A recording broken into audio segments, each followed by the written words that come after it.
So we're finishing up chapter 6 now, sections 10, 11, and 12. And these sections could just almost be skipped. You could probably get them yourself from the textbook, but I'll go ahead and present them because it may help clarify it. Some of this material is going to be review, so hopefully it will be pretty easy.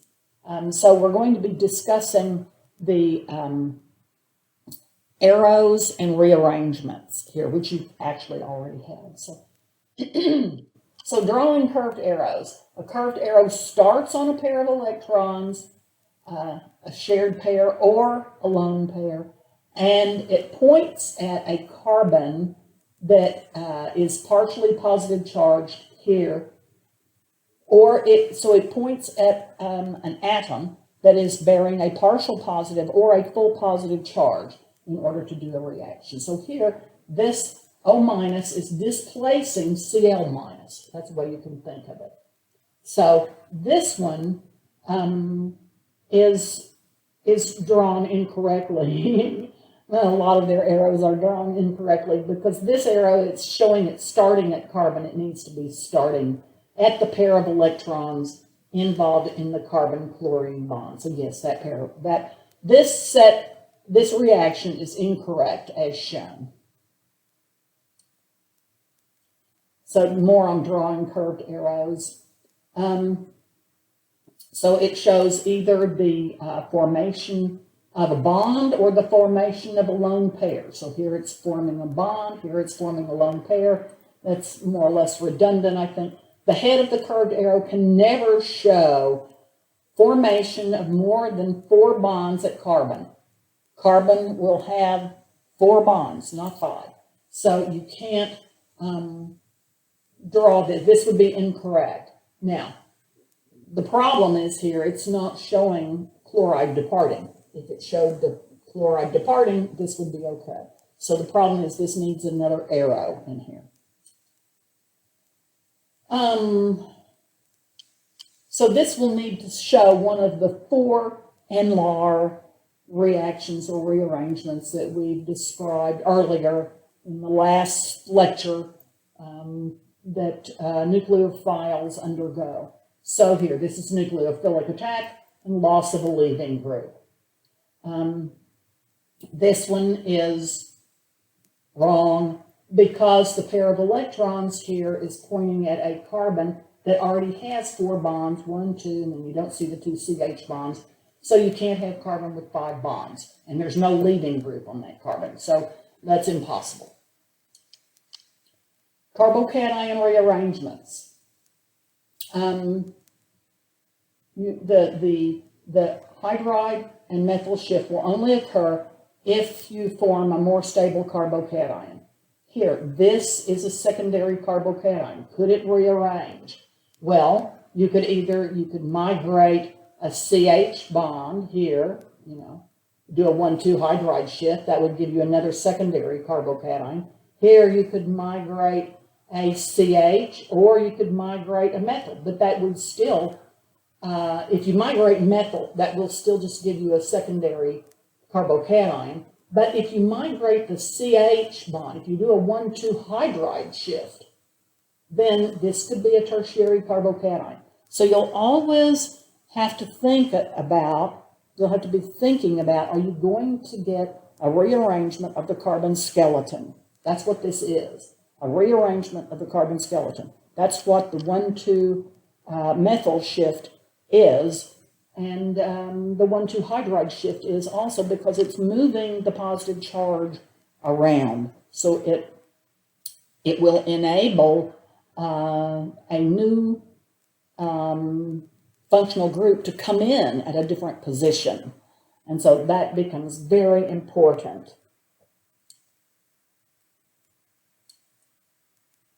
Carbocation rearrangements. So here, these are the neighboring ones. So again, this migrating hydride, I worked that just a minute ago. Let's see. So yes, this is what I just worked a minute ago. So you can look over it again if you didn't understand from what I said. you can migrate hydride to the 1,2 hydride shift, and then you get a tertiary carbocation, which is more stable.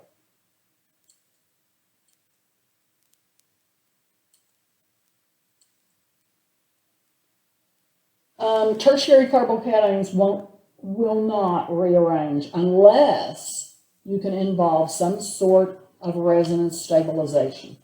So here you have a tertiary carbocation rearranging to a tertiary carbocation, but this tertiary carbocation is more stable because it has resonance stabilization. And so that's a very special situation, but you have to keep it in your mind. So you have to think about all these things as you're going along. All the different things that could happen to make these, make the possible rearrangement lead to a more stable product.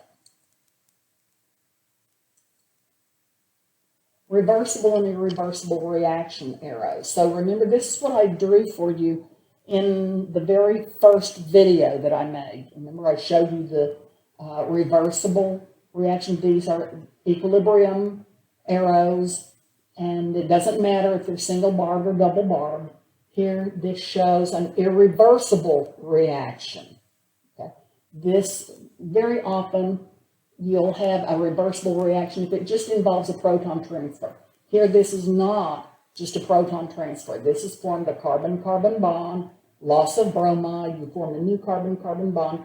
And so you can think of this as becoming very stable, much more stable. So you've gone from a reactive intermediate to a very stable molecule. And so this will not be going back. You can remember I also said that this, you can think of it as going into an energy well, very deep. So this has gone from a high reactive intermediate, which is an anion, and to a very stable molecule.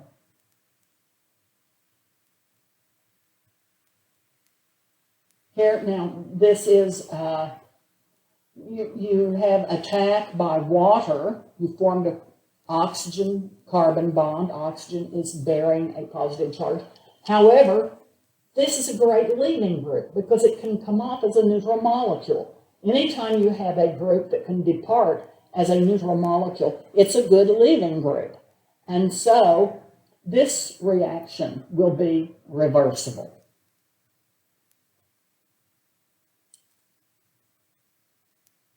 That's not something that you have to worry about, a lot on whether a reaction is reversible or not. But it's something that you will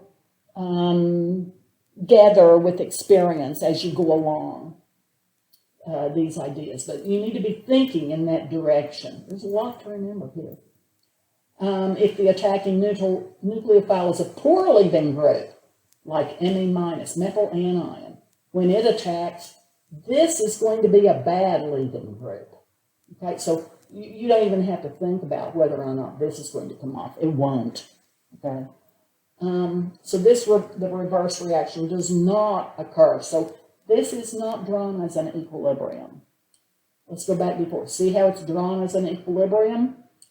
Now here it's not drawn. It's drawn as an irreversible reaction.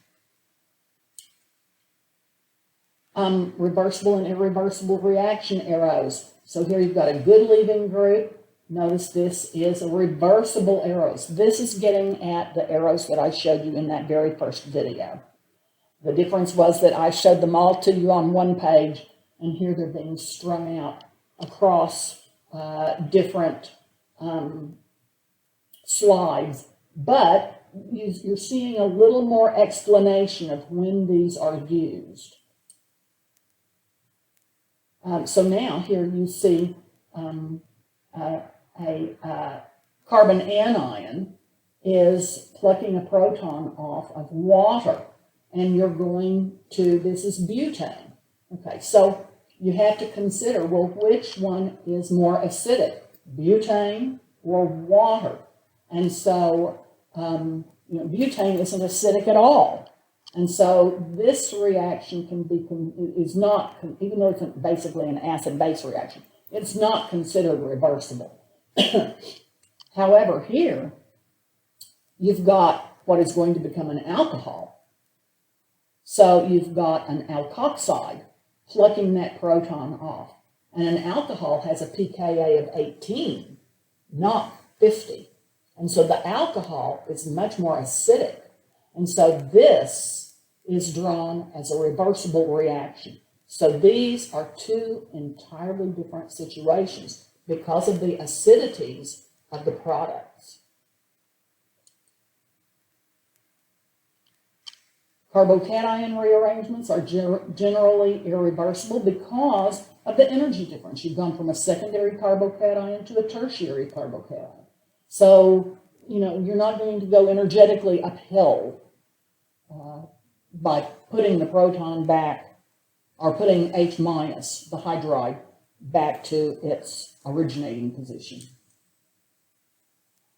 And last, this is in a very short section by itself. You have to remember Le Chatelier's principle, and that is here, if you lose a molecule and you form one of the products, which is a gas or a precipitate, and so it becomes isolated. The gas is driven off or the precipitates out.